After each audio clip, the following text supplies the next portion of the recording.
Hi, this is Justin. I really don't need to make this video, but I'm gonna make it anyway because I was kind of cut short on my recording time. My last video is what I was saying was pretty much explained in the video, so there's no real reason to elaborate on it further. If you watch the last video about the dinosaurs, the pyramids, and the story of Jesus, you pretty much understand what I'm trying to say. But I read a book by Graham Hancock called The Fingerprints of the Gods, Evidence of Earth's Lost Civilization.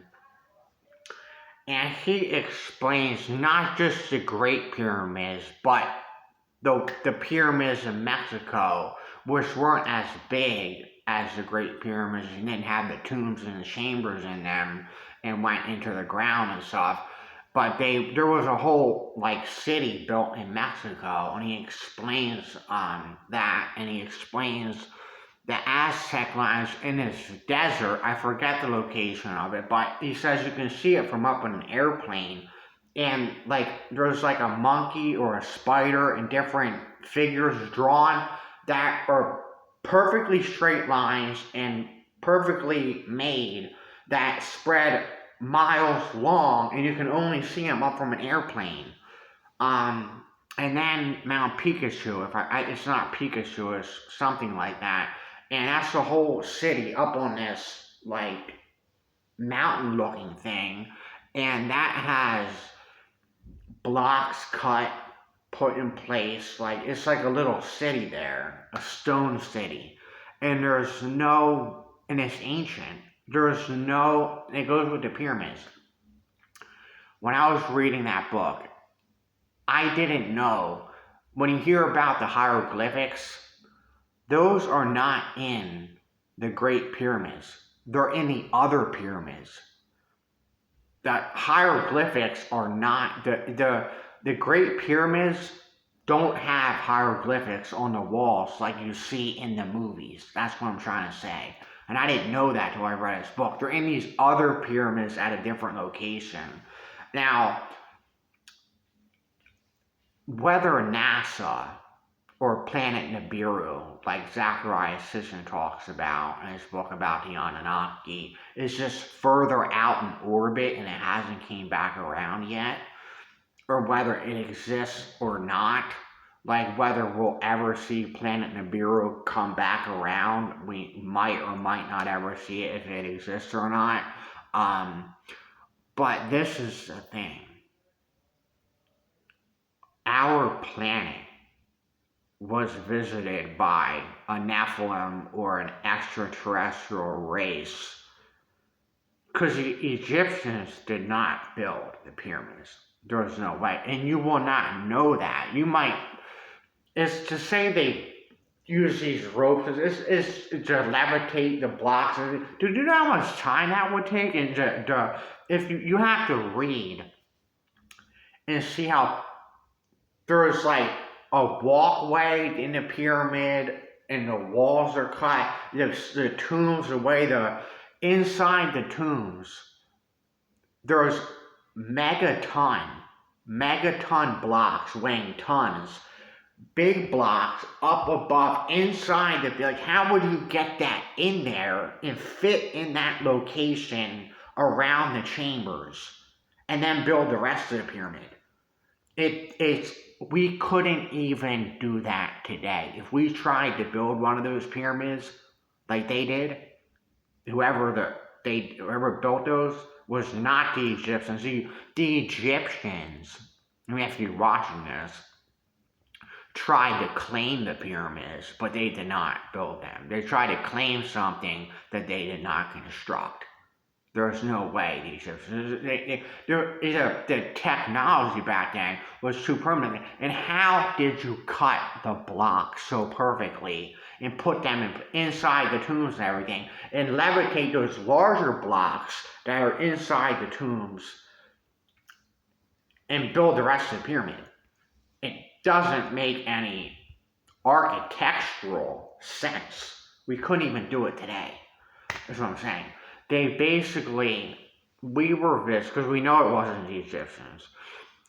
We were visited, obviously. Now that there was dinosaurs, And when the Bible was written, they didn't have the discovery of the dinosaur bones.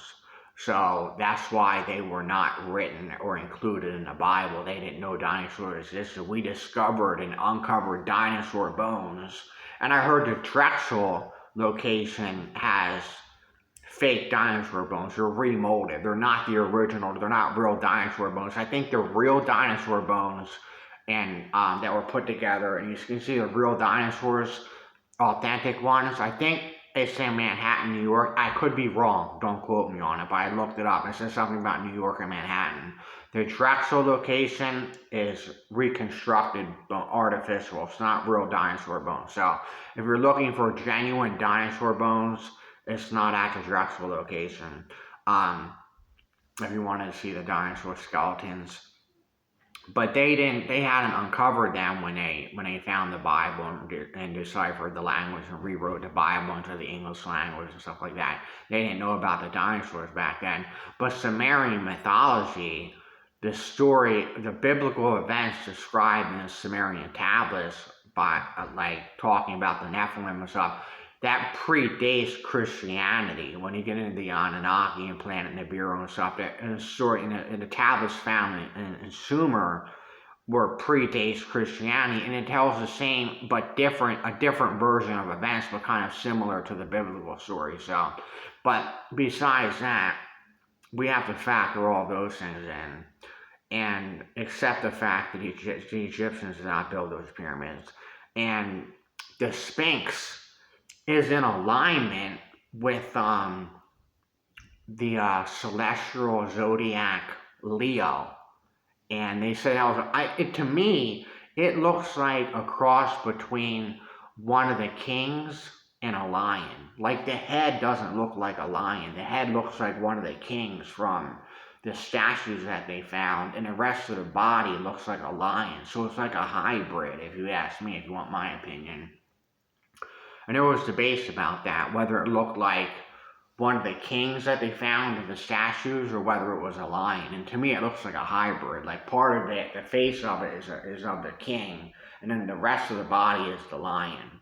So, and that was 10,000 BC, according to Graham, when the constellation of Leo was in alignment with that time, because the zodiac played in all the numbers and the measurements lined up with all these zodiac symbolisms and stuff like that. It's hard to explain. You have to read the book.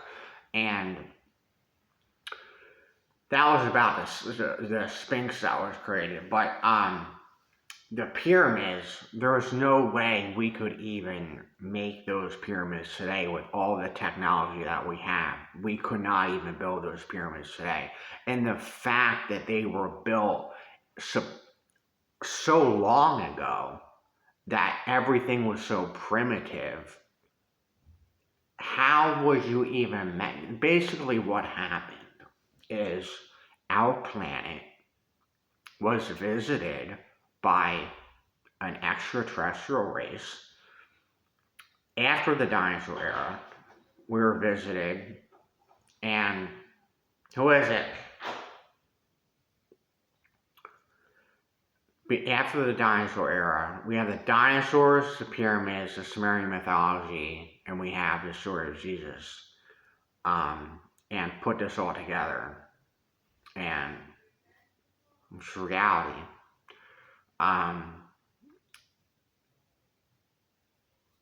Our planet was visited by an extraterrestrial race that had supernatural powers, and they basically had levitated these blocks and cut these stones and built and constructed these chambers in the pyramid that go into the ground and into the pyramid, and cut the blocks and put them in place in the pyramids and constructed the rest of the pyramid without leaving any tools behind.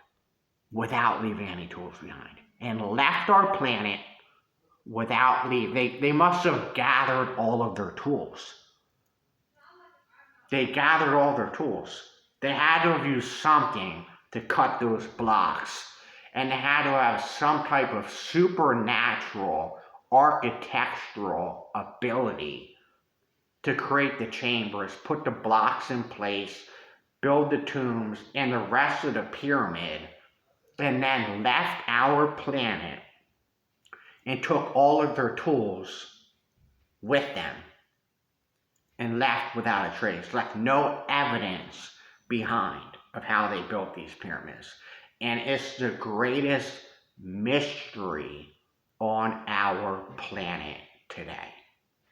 It's the greatest. The pyramids are the greatest mystery on our planet in existence. We don't know. Well, we know we were visited. So there has to be, to NASA, you need a better telescope. The James Webb telescope might not do it, unless it might. If the planet is further out in orbit and it's just taking longer to come back around into our view, that would explain a lot. But there is obviously another planet that has life that NASA has not discovered yet, probably because it's out of view of what our telescope capabilities, or it's just so far out in orbit and it hasn't came back around yet. But we were obviously visited by an extraterrestrial race that has supernatural architectural capabilities and knowledge of the zodiac signs and stuff like that. Because if you put all the mathematical equations together of the measurements and the alignments of the pyramids with the zodiacs and stuff like that, everything that's talked about in Graham Hancock's book, Fingerprints of the Gods, Evidence of Earth's Lost Civilization, the mathematical equations that fit together show knowledge of our solar system by an extraterrestrial race that visited our planet and precisely built these pyramids, cut these blocks, built the pyramids, put these blocks in place, built the chambers, and when they left no evidence, no tools. How did you cut the blocks and put them in place? How did you levitate stones that were that heavy and get them inside the pyramid and put them in there? It's impossible. How did you do it? It's the greatest mystery on Earth. And when they were done, they left without any trace of evidence and left nothing behind on how they did this. So, and maybe they were planning on tagging the Great Pyramids with hieroglyphics, and because they got the other pyramids, maybe they were working their way over to the Great Pyramids, and just maybe something happened, like a cataclysmic event, and they had to leave our planet, and then they just left everything, and they gathered up all their tools and their stuff that they used to cut the blocks and just left, and they just left our planet. And it's the only logical way to explain the pyramids, because we know, the Egyptians, if you're watching this, we know you did not build the pyramids. Those pyramids have been there for a long time. And that Sphinx is alignment with the constellation of Leo, the zodiac. So it goes with the time frame of when the pyramids were constructed. The pyramids have probably been there for a lot longer than the archaeologists or whatever, the modern ones, and then the ones that are more realistic about it. You know what I mean? He talks about that in the book as well. The modern architecture, their opinions, and the Egyptians didn't build the pyramids. So, but anyway, that's what I wanted to explain. That we were visited by an extraterrestrial race. They built these pyramids. They left behind no tools, no trace of evidence of how they cut these blocks, levitated these blocks into place, and built these pyramids. Justin? Yeah. Here's your med. Okay. You have water? Actually, I have to guess. Yeah. Okay.